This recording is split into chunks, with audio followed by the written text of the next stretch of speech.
Yinka Johnny Barré a toujours aimé jouer avec les clichés, contredire les clichés de l'Angleterre victorienne.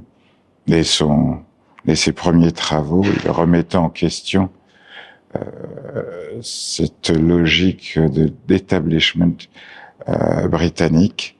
Il est issu du Nigeria, une ancienne colonie britannique, et donc il lui paraissait plus qu'important de se déjouer de la manière dont les gens de son peuple étaient décrits.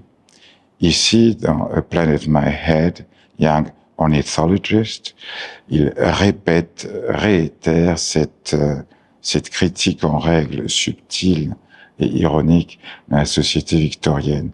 Il est clair qu'on n'attend pas d'un petit Africain d'avoir la tête dans les planètes, c'est-à-dire la tête dans les étoiles, c'est-à-dire d'avoir une pensée qui dépasse la matérialité de notre Terre.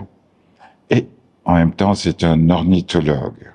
Et l'ornithologie, qui est quelque chose qui a priori ne passionne pas les Africains, je dis bien a priori, est représentée ici par l'oiseau qu'il tient dans sa main.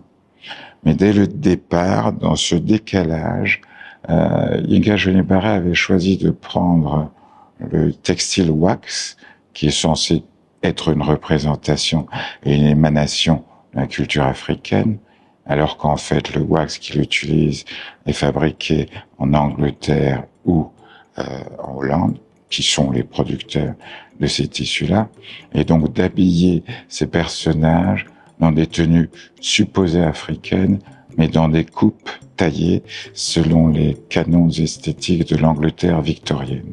Donc ce sont tous ces contrastes avec lesquels joue Yinka Johnny Barré. Et ici, c'est un exemple de la multiplicité de regards et d'ironie et de contestation, parce que Yinka Johnny Barré est un artiste définitivement politique. Comment on peut parler de politique, remettre en question des clichés et des lieux communs, tout en gardant le sourire.